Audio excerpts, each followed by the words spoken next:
जिसको आप या तो एक महादेव जी के भजन करने से बेड़ा पार हो जाएगा क्या? कहीं रास्ते में मिल गए तो सारा मिर्गी आपका उतार देंगे उसी जगह।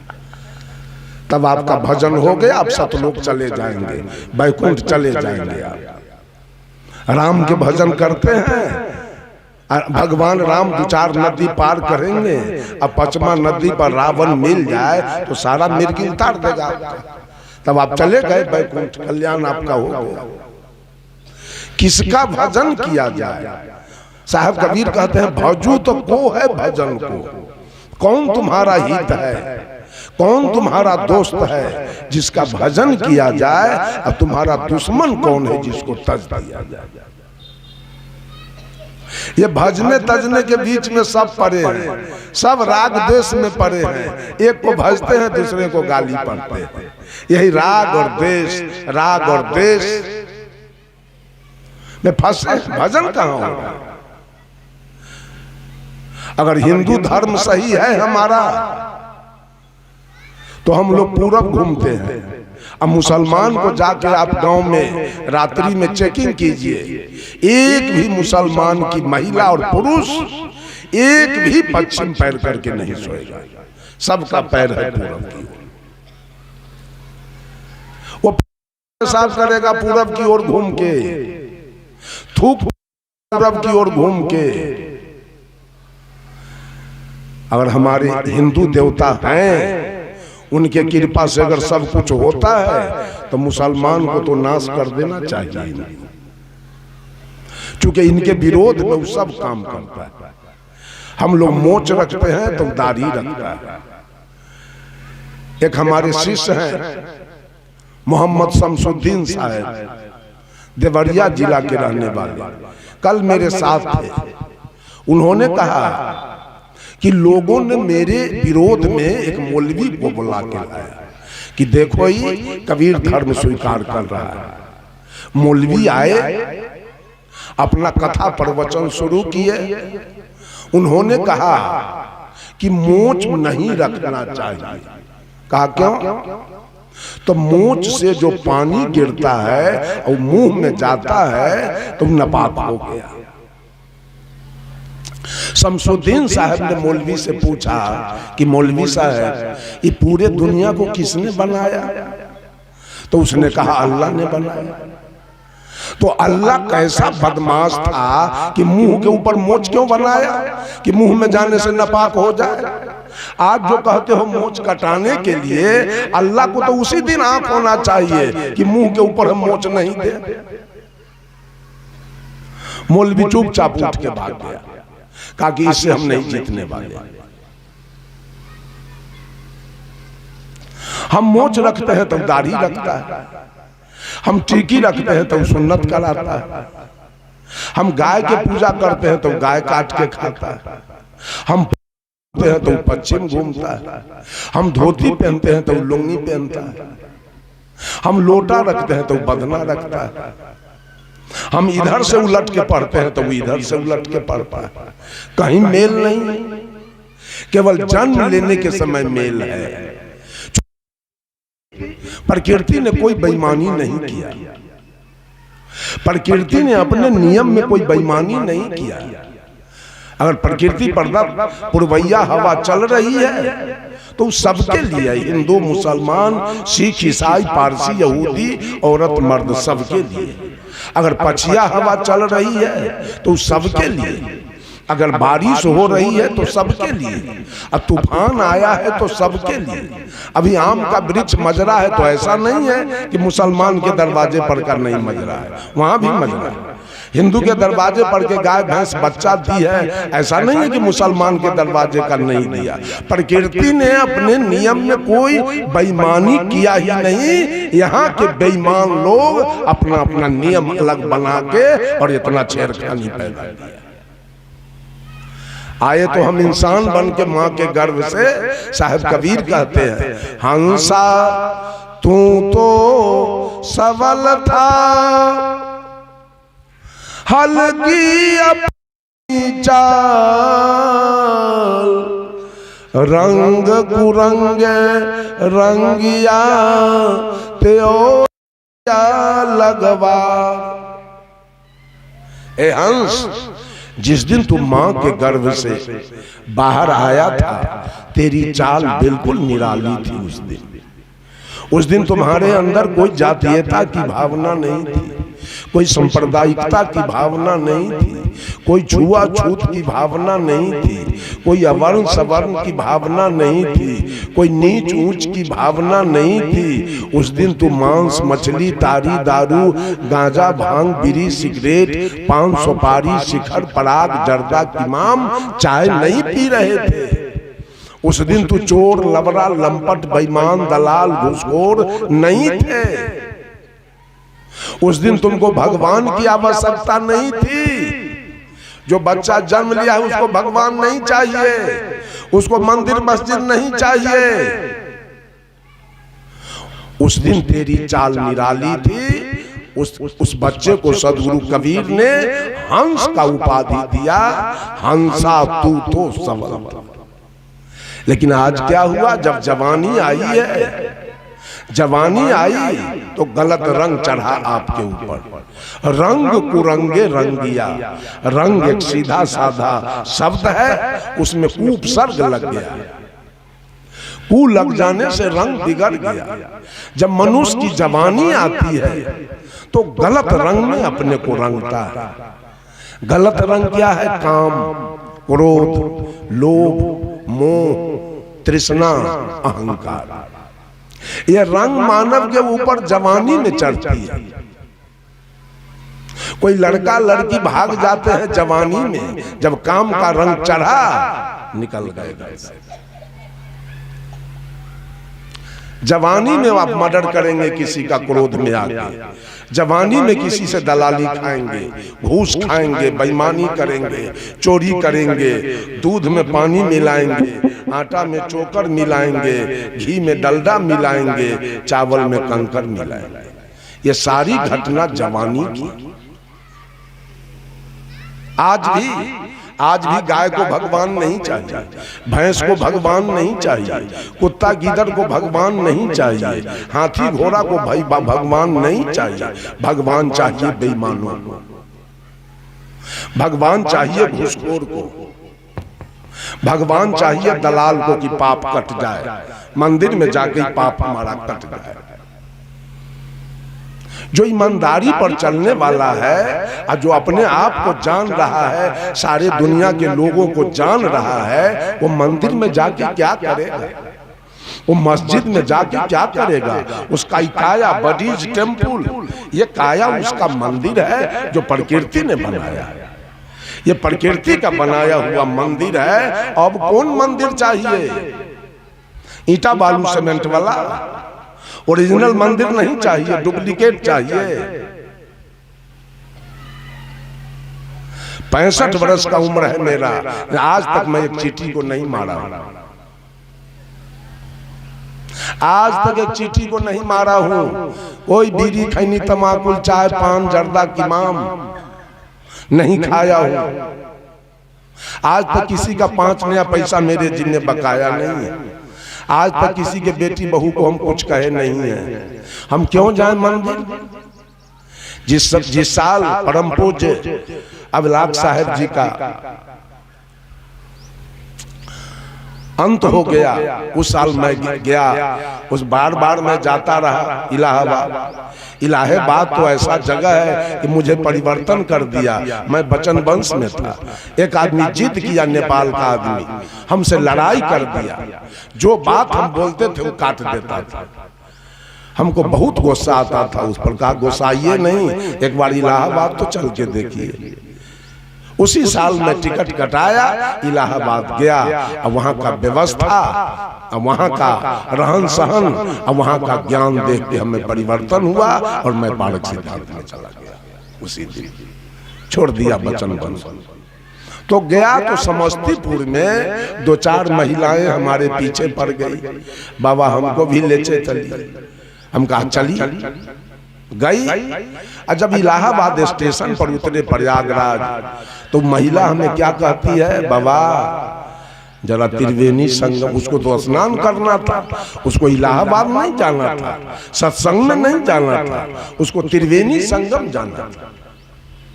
हमको कहते बाबा जरा त्रिवेणी संगम हम लोगों को दिखाइए।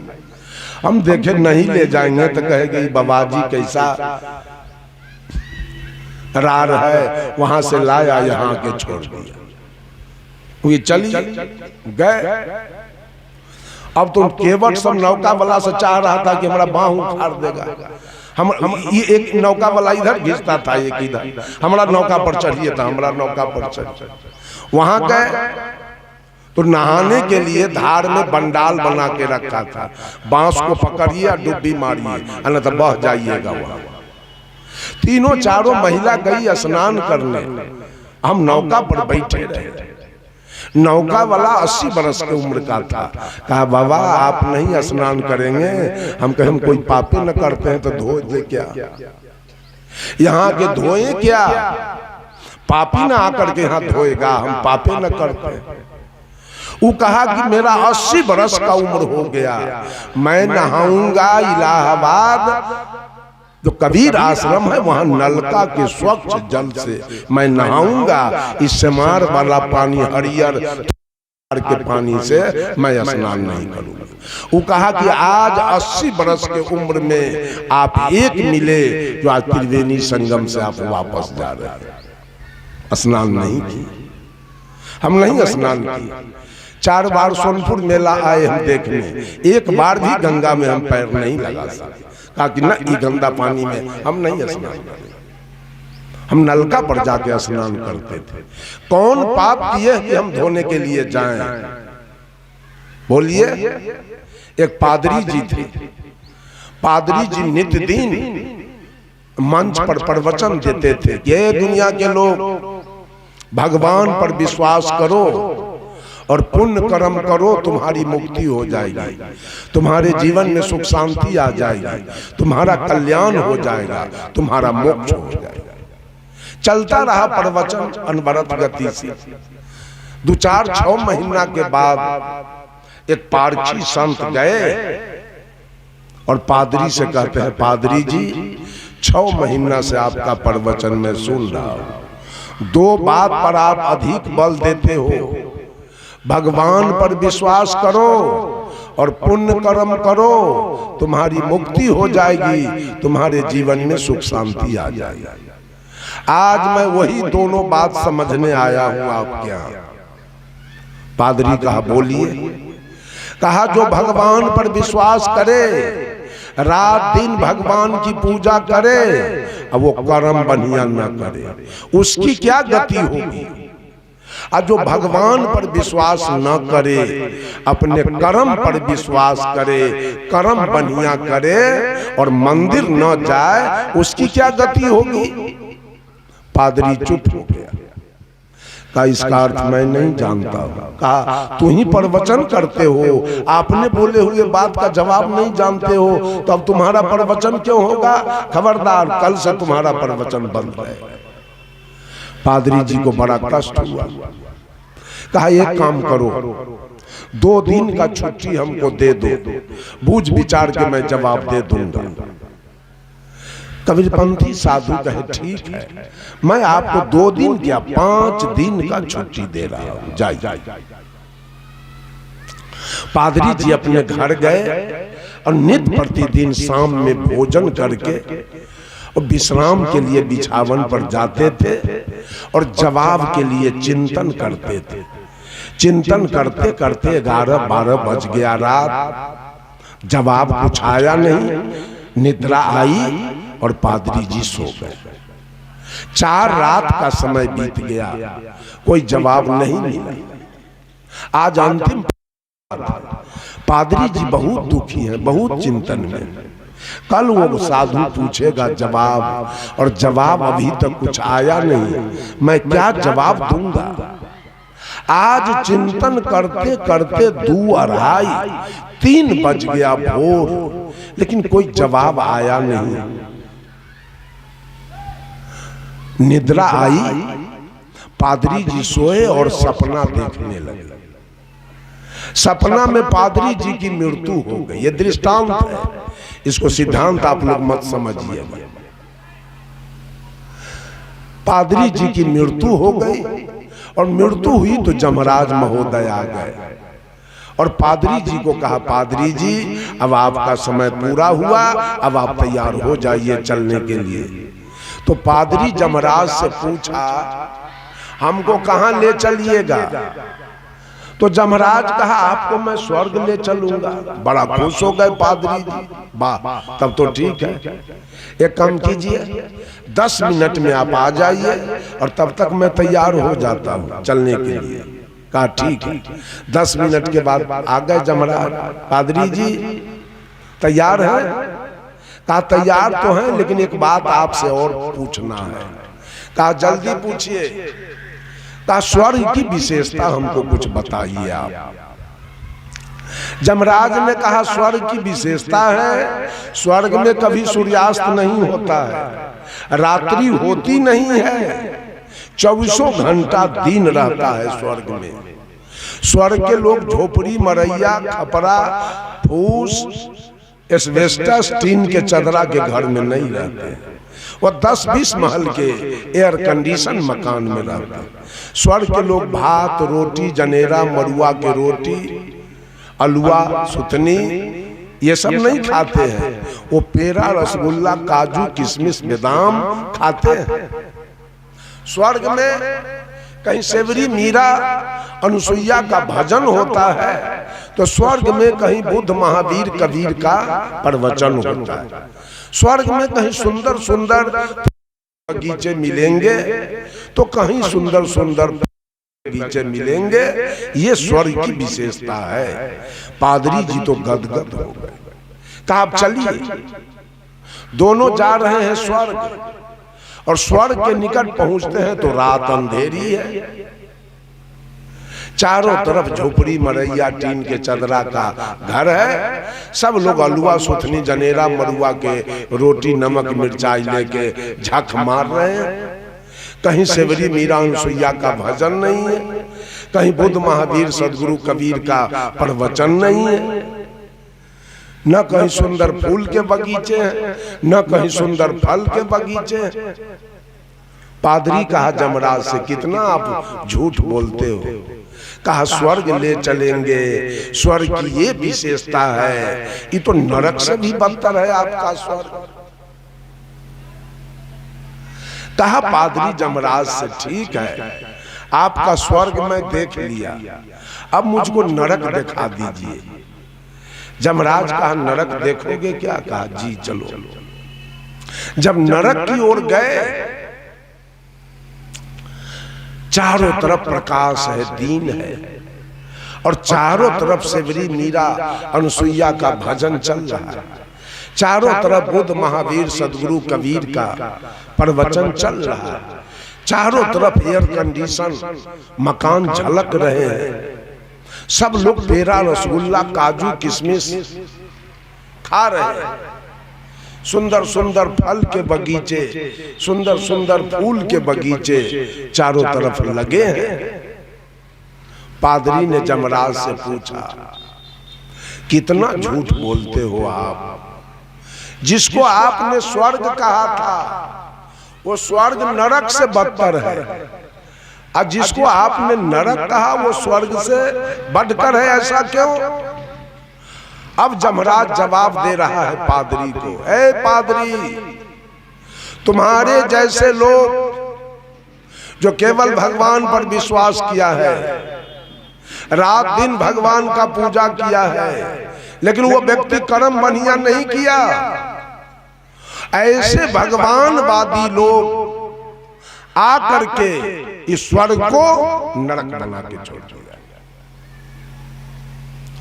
भगवानवादी लोग आकर स्वर्ग को नरक बना दिया, और बुद्ध के जैसे लोग, कबीर के जैसे लोग, लाओत्जे के जैसे लोग, प्लेटो के जैसे लोग, सुकरात के जैसे लोग, रजनीश के जैसे लोग जो अपने कर्म का भरोसा किया है, भगवान का भरोसा छोड़ दिया, वे सारे लोग आकर इस नरक को स्वर्ग बनाया। राम बुलावा भेजिया, दिया कबीरा रोए, जो सुख साधु संग में सो बैकुंठ न हो। इस दिन मनुष्य का कर्म केवल ठीक हो जाए तो स्वर्ग जाने की आवश्यकता नहीं है, स्वर्ग उतर के आपके निकट आएगा। साहब कबीर पूछते हैं किसका भजन किया जाए? ये सारी दुनिया राग द्वेष की अग्नि में जल रही है।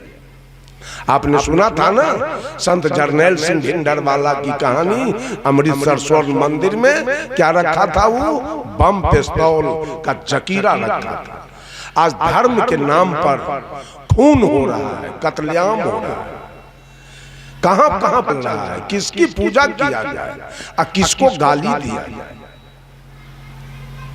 बोलिए कोई आदमी पूजा क्या है? साहब कबीर कहते हैं कहा सदगुरु कबीर बिना कोई कहा न शब्द ठिकाने का, कोई लीला 24 अवतारन का, कोई कहता तीर्थ कराने का, कोई देवल कोई पीपल पूजा, कोई कहता भक्ति कराने का, कोई कहता कुछ न करना रसना राम रटाने का। कह सदगुरु कबीर बिना कोई कहा न शब्द ठिकाने का, कोई अमर औलिया पीर पैगंबर गौस कुतुब कहवाने का, कोई मलंग कोई बने कलंदर भेष किया सब खाने का, के मरम न जाने पाए न नाम निशाने का। कह सदगुरु कबीर बिना कोई कहा न शब्द